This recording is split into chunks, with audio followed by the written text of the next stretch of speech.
The biggest story, I think, is the roster turnover, how you lost so many players. So can you talk about how that is going to be a challenge, how you intend to approach that challenge, and if you're looking forward to this challenge? It seems like you're kind of inviting it and you're excited about it. Yeah, I'll say this. I mean, I'll tell you, every single day I wake up, I am ready to get in here and go to work, especially during spring practices and certainly during the season. And anytime you get to coach here, oh man, yeah, I'm jacked. I'll just tell you. To answer your question as far as the roster turnover, I think one of the things we're doing right now is you go through spring ball. A good number of these weeks you have 4 practices in a week, and trying to identify guys that day in, day out can practice every single day. And it's, we say all the time the most important ability is dependability.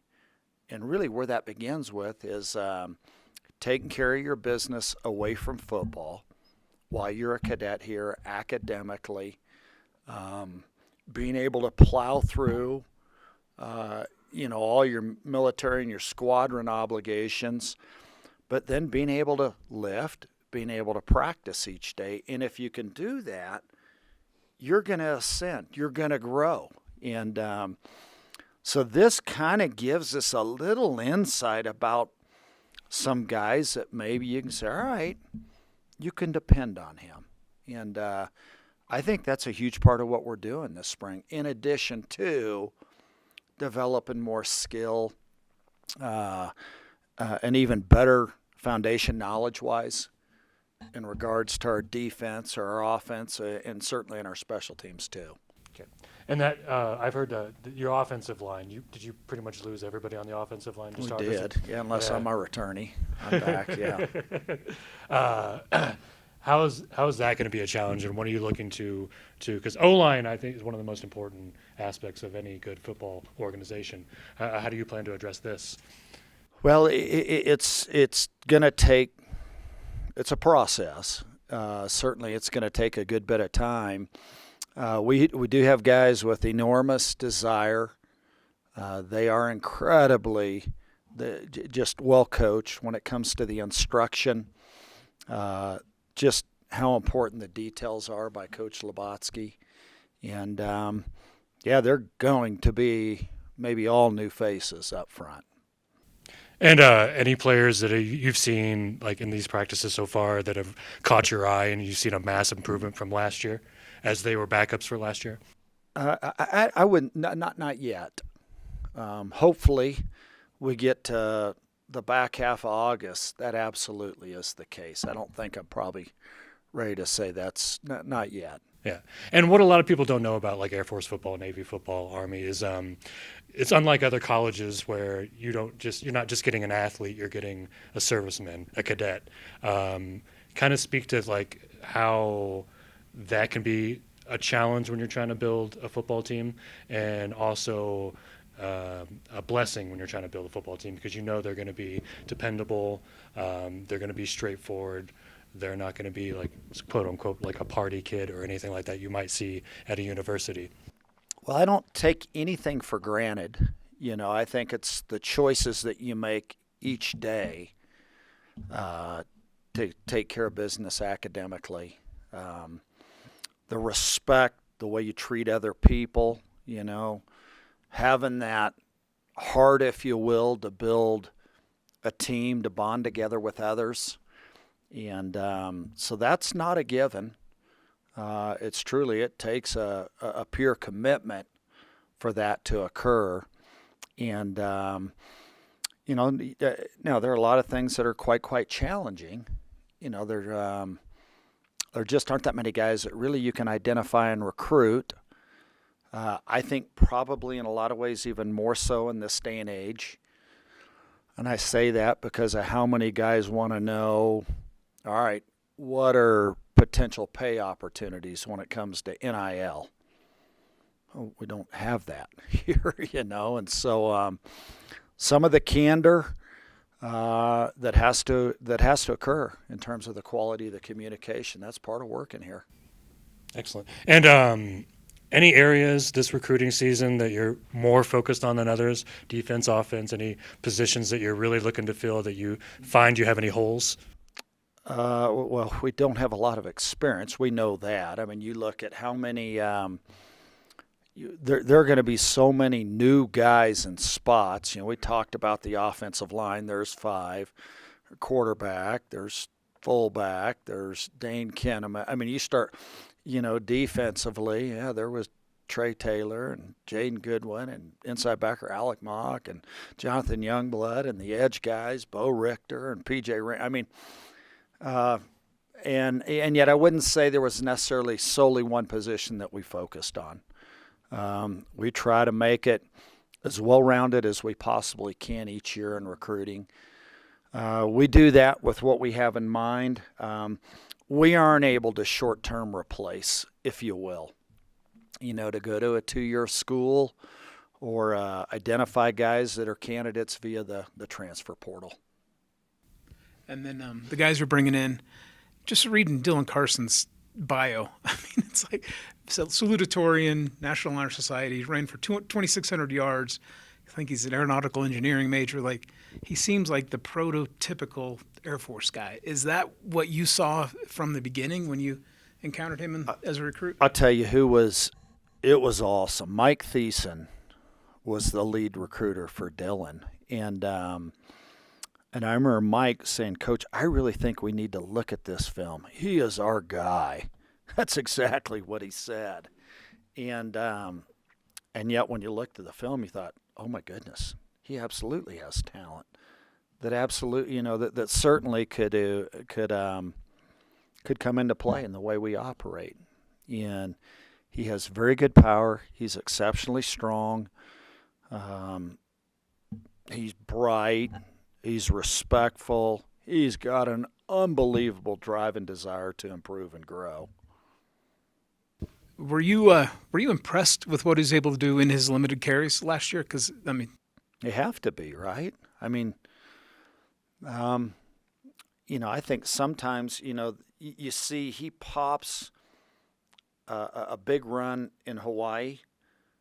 The discipline for a guy that hadn't played a whole lot to trust exactly what that pathway is, coupled with breaking a key tackle in the third quarter against Boise up there that goes for, a pretty good gain. Those aren't easy things to do. I think especially when you're you've only been at the academy for 15 months. That's hard to do, I think. If you had a guy with his skill set 6 years ago, maybe before Duval Jackson and, all the guys who have come, would he have fit in at this position? Or would he have been looked at elsewhere? Well, you're always evolving. There's no doubt, right? I mean, that position has kind of what, and it's not that we're trying to go find a guy that can absolutely fit into a place on our team. I think it's more important for us if we find a good football player to know what we need to alter our system a little bit to fit that player. And so a body type that was there 10 years ago or 12 years ago, we want the best player we can get and have to morph and adapt accordingly because we're just not at a place where we can say, if we have somebody that academically can qualify and they have some football ability and there's leadership aptitude, we got to adjust to them rather than the other way around because it's so hard to find that person. And then, the number of carries Brad Roberts got were, an outlier to what you usually see here. Could he be a guy, Dylan Carson, from what you've seen from durability and everything else, could he follow that path, or is that just something we'll probably never see again? Well, I think I don't want to say it'd be asking, like, hey, DiMaggio hitting 56 straight, so can Mantle hitting 56 straight, or could Jeter hitting 56 straight? I mean, that's not exactly the same, but what you said earlier in terms of the number of carries, I don't desire to do that again. Doesn't mean maybe something couldn't. I don't know if I don't know. I can't forecast that far out. I think I'd rather not in the sense that I think you want a little more balanced ball carriers. And that means in terms of number of guys, not only at that position, but also with the tailbacks too. And then Trey Williams, one of the few guys on the roster who has had quite a bit of experience. Kind of what do you see in him? Yeah, Trey has unbelievable instincts, great spirit, highly coachable, great communicator, and no matter what the role is, you trust him. And he came from Atlanta. What kind of level was he playing at in terms of, I know you can't talk about specific high schools, but was that a higher level program he was in? It was good. It was very good. He, I think probably what really, we were talking about measurables earlier, and you thought, all right, he's a little smaller guy. How will he hold up out there at corner? But so durable. We were discussing durability. Just so dependable, so coachable, so much energy that he shares with others. A ton of leadership aptitude.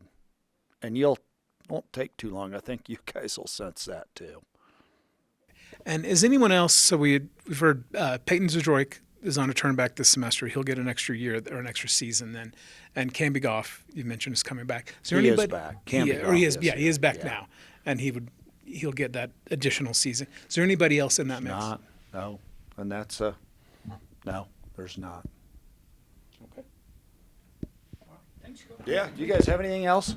I guess the only thing is, have you experienced a roster decrease like this before, in your career? I have not. The one that was somewhat close was following 2007, going into 2008, but this is much more so. And it is a huge challenge, but it makes you get right at you take no detail, you assume nothing when it comes to any step that somebody takes, what's going on as far as with school and the balance of the academy, because you're working so much with guys that are either in their first or second year at the academy. And candidly, I don't know if anybody else in the country is. When they do, recently, when who did it? They show ESPN did their returning production going into this fall, the fall of 2024, and we were 134 out of 134.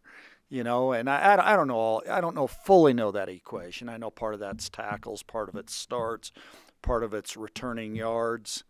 So no, we haven't. To answer your question, I want to kind of go back to your background. As a player in Atlanta, how did Air Force jump on the radar as a recruit? Basically, one of my teammates, Sheldon Arnold, he's at East Tennessee right now. They're a big recruiting him.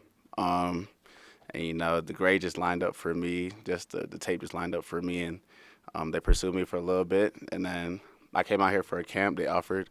And then I ended up here. And, did the military side of things, had you ever considered that before football kind of led you? Not really at all, to be honest.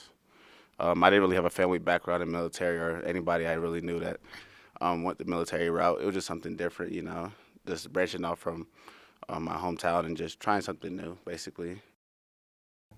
And then, are you a biology major? No, not anymore. I'm a okay. I'm a geospatial major. Okay. What would you want to do with that? Basically, I want to go into intelligence work, either Space Force or a regular Air Force. So. And then, as a football player, you played 12 games as a sophomore, right, and got a start. So you got your feet pretty wet early. How did that help last year, having that experience to draw from? It helped tremendously. Being out there and playing in front of a large crowd, for some it could be scary or challenging to adjust. I felt like the 12 games really let me be able to get my feet wet, really acclimate to the speed and basically what I was seeing, out there from different offenses and different receivers. But, it played a huge role in my confidence and just going out there and being able to compete and knowing that I have the ability to go out there and, compete versus the other team. So. And the cornerback spot this spring has to be so different. Everybody else is like brand new guys. You guys have 3 guys who have played a lot. How is that competition, and how is that going to help the team to have you guys making each other better? Yes, sir. The cornerback room is just it's just full of brothers basically. We all know we all have the ability to play. We all have the ability to contribute to this team, and we just try to relay off of each other and just parlay off of each other. Feed off each other's energy, and just really come together as a group to lead everybody else, as we have the most experience basically throughout the roster. And because that position, so much is asked of you guys, to cover guys on an island, how nice is it in a rebuilding year for a defense, personnel-wise, to have that experience, where you guys can cover the edges and then everything else can figure this out, from there? I mean, as our coach says, I mean, games are won and lost in the cornerback room, to be honest. I feel like we really set the tone throughout the game. If offenses can't, pick and pat the outside receivers, it makes it hard to really spread your offense out, and you have to play in between the hashes. So, I mean, it's really a big contributor to a defense to have corners that can really lock down the outside stretches and just have you focus on the in between the hashes. So. And is there anything like from a leadership perspective that you've tried to take on, or is it basically you're just 1 year older now? No, with all the guys gone, it's definitely different with like Trey Taylor and Bo Richter and everybody gone. Some leaders have to step up, and there are some leaders in our room as we've played most of the snaps. A lot of people look up to us. And, just bringing the energy every day, encouraging the young guys, making sure everybody's well prepared, everybody's well focused for the practice ahead, or, the scrimmage ahead, just making sure everybody's up to date and ready for when the time is called upon them. And would there be formations where the 3 of you could all play together?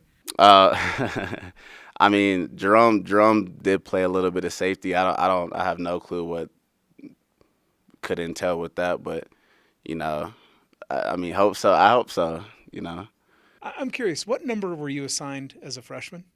It was number 42. It's a number that I didn't think it was even possible to give a running back, but, I just stuck with it then, eventually got the chance, went up to 20 then. This year I'm hoping to make the change to 5. You said you're hoping to make the change to number 5? Yes. And how did number 20 come about? Because obviously there's some significance in following Brad Roberts when you took 20. How did that come about? Is just I was looking at the roster and I was like, there's not a whole lot of good numbers left, and making the jump from freshman to sophomore, there's not gonna be a lot of respect with like, a good number. So I thought 20 was there, and of course Brad left a good legacy, and it was a fullback number. So I was like, all right, I guess I'll take it. Are there some expectations that come with taking on a number like that when a guy just left? Oh, absolutely. Then I heard all fall camp and throughout the season, oh, you look just like Brad, you run like Brad. I've heard things like Lil Jug because his nickname was the Juggernaut. But yeah, there was a lot of expectations, but I think once I started producing on the field and people saw what type of runner I was, it kind of went away because they knew I was someone else, and I had different expectations and goals, and I could actually live up to a number like that. Did you surprise yourself a little bit that you were able to step in so quickly and perform the way you did? Oh, absolutely. I had a little bit of an idea that I would go in for the Robert Morris game, since usually those games get out of hand quickly for the top 2. So I knew once I went in, I had to prove who I was and what I could produce. So I just went out there, then did my best, and throughout the season, getting reps here and there kind of threw me off. Like, for example, the Sam Houston game, I didn't think I was going to play at all. Then coach comes up to me, middle of the fourth quarter, defense just got a third down stop. They're punting. He said, be ready to go in. You're going to play this drive. I was like, all right. And that was kind of just the rhyme and reason of the season, is just be ready whenever, and coach might call you whenever. So I was just ready to go whenever, and when they need me, I went in. How excited are you now to, having seen it and had that taste and success, to now, be the presumed guy at a position that gets fed the ball a lot? I'm very grateful. I know that a lot of work's been put into this, especially the trust with my coaches, knowing they're going to give me the ball a large amount of times, me trusting, to produce, then also hold on to the ball, limit turnovers. So, I'm looking forward to the opportunity, but also, got to be humble that it's a large role and there's a lot of expectations out of me this year. And just reading through your bio, like it sounds like the prototypical Air Force guy. I mean, salutatorian, National Honor Society, numerous events at state track, I believe, and then and the rushing totals. Like, what other options did you have, and did you see yourself as a perfect fit once you kind of learned about what this place is? Oh, absolutely. Once Coach Thiessen started recruiting me and I looked into it, I was like, I just couldn't say no. Like when I came here, it was a week before signing day, so my options were very limited. And just seeing all of it, then Coach Calhoun he stopped his recruiting visits around the country to come have dinner with me, and I knew that it was special, and I had to come here. And of course, the offense in high school played very similar, and I was used to being a 3-point all the time, and not a lot of other teams like that. So for me to just like smoothly transition, I think I'm in the best spot possibly I could be now. Was it a fairly small high school? Like, I guess why would, with those numbers and that background, how did you get that close to signing day before committing? That's kind of a mystery to me. I have no idea. My recruiting process was very odd, especially with COVID being in the middle of it. So a lot of teams didn't want to recruit because they were just bringing their older guys back another year. And eventually, I think it had to do with my size. For example, in my junior year summer, Air Force wanted me to be 200 pounds, and I was only 190, and said that's not close enough. So I didn't make the cut. But it was the diversity that really helped. No one really wanting you on a team that kind of drove me and helped me find success. And I still kind of have that chip on my shoulder that, I was almost a last resort, and now I'm a contender to be the starting fullback. Yeah. And then your dad was your head coach, right, in high school? What how does that help a football player develop? Do you kind of have an understanding of the game because of conversations with him or film study, or kind of how does that help? It helps out a lot. Just the father-son bond is ginormous than the study for the game. Like I would say like almost every single day in high school I was watching film, and it was just so in-depth, and we worked on it all the time because he wanted me to be the best version of myself, and I wanted to be the best athlete I could be, and just those two goals meshed together, and I don't think I could have had a better coach than my father. And when you stepped into meetings as a freshman, like, were you already kind of speaking the language, do you think, because you had that background? Oh, absolutely. Of course, there was new hurdles here and there. Of course, the speed game is completely different, but just the game itself, how we play offense, with the plays we run, like it was all extremely familiar, and it gave me a little step up. Okay. And is your major like aeronautical engineering or something? Why would you choose that? And then what do you hope to do with it? I chose aeronautical engineering because I wanted to push myself. I know, like, if I were to not so much take something easier, but know something that wouldn't be less resistance, like a business degree or something along those lines, I wouldn't be satisfied because I didn't know I could achieve something that was hard. Of course, this entire place is hard, but I just fell in love. I took aeronautical engineering, their core class last semester, and best grade, and just kind of fell in love with it. And, there's a big transfer to being a pilot and also being an engineer, both in and out the Air Force. That is a desirable goal for me. So, which, if you had to choose between one of those, being an engineer or a pilot, what would you hope for? Oh, I'd love to be a pilot. What kind of aircraft? I really don't know. I just want to get the opportunity to fly. Took a powered fly over the summer and just absolutely fell in love with it. So, just get me up in there and I'll be happy. And then obviously the high school numbers you put up, you must have had a lot of carries. Like, do you feel like that kind of prepared you for if you get into Brad Roberts territory when it comes to the workload? Oh, absolutely. There was a couple of Saturday mornings in high school where, my neck was so sore I couldn't lift off the pillow. But our strength staff and our sports med staff does a great job. So I know they'll help my body be 100% every single week. And I think I've conditioned myself in the little glimpses of, playing a full game at fullback, like the Boise State game. I think, my body's ready for a full season of it. And then how much pressure do you feel, in a year where so many new guys are going to be worked in on offense and you're still kind of new, but you've seen it, and obviously you might be trusted with that key position. Like, is that a lot on your shoulders? I don't think so necessarily. I know a lot of people will say we're rebuilding, but it's honestly just a reload. We got a lot of young guys, but a lot of great talent, and I'm just looking forward to what all they can do, because even these past couple of weeks in spring ball, they've made such massive leaps, and I think that also, having that little bit of playing time when a lot of seniors left puts me in a good spot, just so I can help the younger guys develop and also lead the other guys that are going to be on the first fly as well.